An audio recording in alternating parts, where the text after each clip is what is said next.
Hey everyone, I'm Mine, and this is set number 75292, the Razor Crest from The Mandalorian from the LEGO Star Wars theme. This set contains 1,023 pieces, 4 minifigures, and Baby Yoda, and retails for $129.99 in the US. I'm a very big fan of The Mandalorian show. I feel like it's the best Star Wars content we've gotten in years, so when I saw this set was coming out, I knew I had to get it. I wanted the Mandalorian figure and I wanted the figure of the child, but I also really enjoyed the ship in the show. It feels like a modern age Millennium Falcon, if that makes any sense, because it just feels so iconic and it's in every episode, so I felt like, yeah, this is the set I definitely wanted, and now that I have it in hand, I'm very happy to have it. I'm very critical of LEGO Star Wars usually, because I feel like a lot of the sets are very overpriced and like the figure selections are weak or whatever.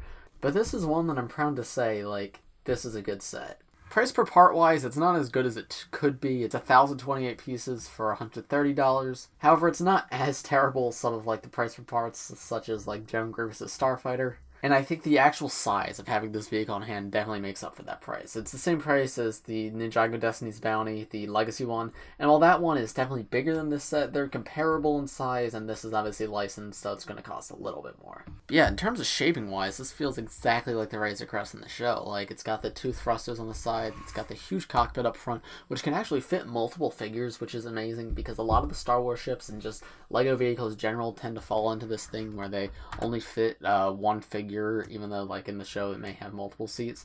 This one has 2 actual seats, plus it's really easy to modify to give Baby Yoda his own seat so that you can fit 3 figures total back here, which I really love that. Like, that might be my favorite thing about this build. And if you didn't see, the cockpit comes off just like this. There's a little clip right here which you can pull on, remove that, and you can place 2 figures inside. I'll give you a closer look at that in a little bit. Coming over to the sides, it looks like a very complete and closed up build, but all of these come open so you can see inside. This right here, you can see there's some bullets for some spring-loaded shooters, which I really love that because there's the spring-loaded shooters right there. But usually the spring-loaded shooters, they just fire off and I don't want them to. And while I'm more of a display collector than a play collector, I really don't have much use for spring-loaded shooters, so I really like that you could fit the bullets in here and you don't actually have to put them in the thing. And because the ship is gray anyway, this blends in perfectly. You don't even see this. I don't know, that doesn't stand out to me. It's oh, hey, there should be something in there. So yeah, that's perfect to me. Right here it comes down, and so does this, and that just shows more interior, which we'll look at in a little bit. The back of the ship comes down just like this, as this is meant to be like a walking pad to get in and out of the ship. I really like that. It feels very sleek, fits into the design very well. I don't remember if this is accurate to how the ship opens in the show, but either way, this definitely feels well incorporated, and with it closed up it looks good, but with it open like this, it definitely feels like you bring a little speeder in here or something. And I'm curious if the one coming out in winter next year will fit in here. That's something I'll have to test. Other side, same thing. That opens up just like that. And same with this right here, which we'll take a closer look at that in a second. And then this right here, instead of having spring-loaded shooters on the inside here, right here is where the Mandalorian will sleep. You've got his little bed with a little pillow, and there's 2 connectors there to put him in. We'll take a closer look at that in a second, but yeah, that's really cool that's incorporated. Other than that, you've got this area up here, which is removable. This is, I think, supposed to be a sort of escape pod sort of thing, because you can open it up further. There's little studs right there to put a figure in here, and then you can close the figure up. And I guess that way you could jettison them out of the ship and send them off somewhere. You also have the spring-loaded shooters, as I mentioned. These bits right here you can push down on, that'll shoot them out, but I don't have them in there right now. But yeah, I think that's all I've got to say from this angle, so let me pick the camera up, move in a little closer to show you the inside details. So here is the cockpit, as I discussed. As you can see, there's 2 minifigure chairs right there. Any 2 figures can fit in right there. You probably want the Mando right here, but you can have any other characters joining him on his journey. You can put them right there, and I think that's super cool. And then if you want, you can just put a little brick right there for Baby Yoda, and he can sit right there, and the cockpit can still close up. So while it's not included in the set, that's very easy to modify to fit him in here as well. Or you can just have Mando hold him, or have him just stand on the side right here. There's tons of different ways to just incorporate him into the build. It's also a little printed console piece right here, and yeah, it's a very nice cockpit. I actually really like the design here. Coming down to the side, here's the spring-loaded shooter blast like I talked about before, but then this can be opened and so can this. These are 2 independent things from each other. As you can see, you've got a lot of interior space in here. You can fit quite a few figures in there, so if you want to have him, you can have the ship transporting a bunch of characters, but you could also put maybe a little speeder or something in there. I have heard that the speeder from the Mandalorian Battle Pack fits in there, and as I said, I'd be curious to see if the speeder from the upcoming Mandalorian set in winter will fit in there, because that would be very cool if it did. It's very plain on the inside, but honestly, that's how I'd want it to be. I'd rather there be room to hold figures than like it be a really tight fit. So yeah, that's quite cool. And I think it's really impressive how it has such like an empty open space in the middle, but when it's closed up, it feels like such a full and complete build. Like the designers did a really great job there, and I'm very, very happy with it. Coming to the other side, these parts can be moved down again, and it accesses the same area, except here you can better look at these two things right here.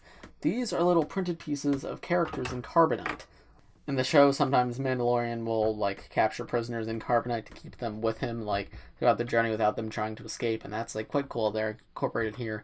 Obviously, molds would have been cooler, just like Han Solo was a mold, but it was like it's absolutely ridiculous to think that they would make like two unique molds just for this set. Like Han hasn't even gotten an updated mold since 2012, so yeah, they're not making unique molds here. But I think the stickered parts are very cool and they work well. And then there's Zara right here, which, as I explained, this is where the Mandalorian sleeps. Got some stickered pieces right there, and then there's the two studs to lay him down on. So you can put him in there just like that, and then you can close the ship up and say goodnight. Coming back up to the top of the build, as you can see, this is where I removed the cockpit windshield. But with that removed, you can flip this back right here, and that reveals a couple of clips. This is where you can put the Mandalorian's weapon when you're not using it. You can just connect it into one of these clips right here, and that way it can be stored and out of sight, but that way you don't lose it, which I've talked about this before, but I always appreciate when those things are included in sets, because I remember as a kid, whenever I wanted to put a character in a vehicle, not knowing what to do with their weapon, and a lot of times I would end up losing their weapon, so that's really cool that that's there, and it's also got two clips instead of just one, so if you have a second weapon for your second character, that could be put in there too. Here's that little removable escape pod area, which if you take that out, that's what it looks like. It's honestly not that pretty with that piece removed. I actually would rather prefer to keep that in most of the time because that is not a looker without it. But I don't like the bright red and like the blue Technic pins, but I'm not going to be taking that out too much anyway, so with that in, it looks quite good.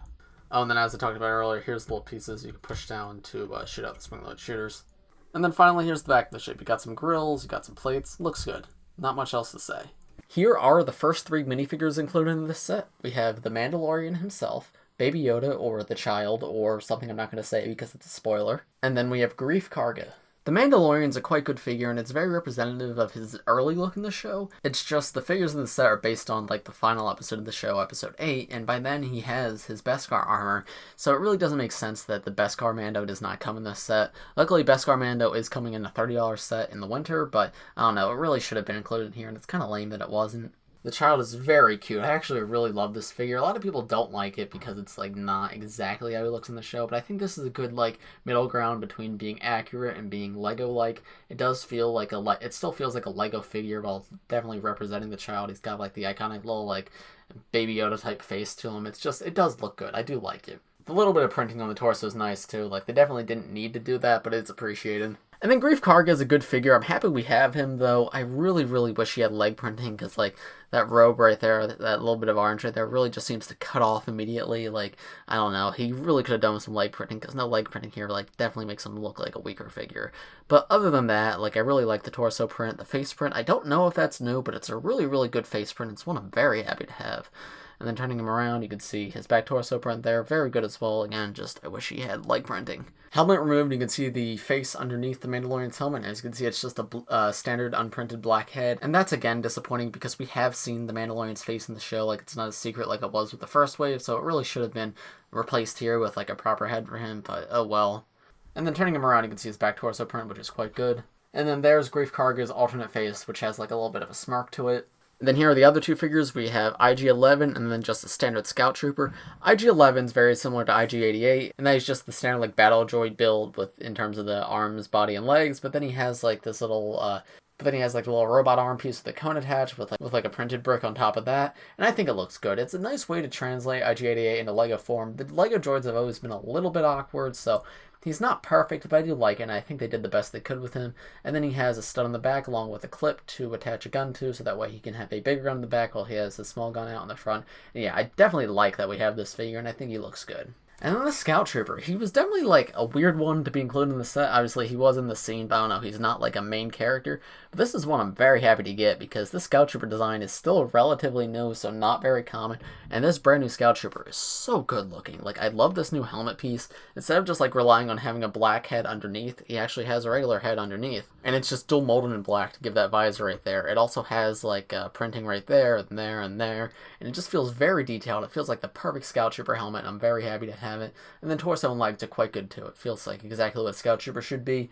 I love it. Then as you saw, helmet removed, he's got like the old like Bruce Wayne, Lex Luthor face underneath, and that's like one of my least favorite face prints at all time. I feel like it's very unrealistic and very ugly, but honestly, it's going to be covered by the helmet most of the time, so it doesn't bother me too much. And then there's what the torso looks like from the back. So overall, would I recommend this set? Yeah, I would. As I mentioned earlier, the Razor Crest is like one of the most iconic like modern Star Wars ships, if not the most iconic modern Star Wars ship. So LEGO had a lot of pressure to get it right, but honestly, I think they did a great job. I know people who are bigger Star Wars fans than me might have bigger complaints about this set, about how it's not 100% accurate, or a couple things could be changed. But as someone who's just a casual fan of LEGO Star Wars and a casual fan of The Mandalorian, this is everything I could want it to be. A great figure selection, excellent build, and yeah, it feels straight out of the show. This is one of those builds that's going to look incredible on my shelves, and it's going to be one that I'm happy to have for years to come. So if you're a fan of The Mandalorian like me, I highly recommend you pick this set up. I considered passing on this one and just waiting till the winter to get my Mandalorian and Baby Yoda figures, but now that I have this in hand, I'm very glad I picked it up, because the build is most definitely worth it.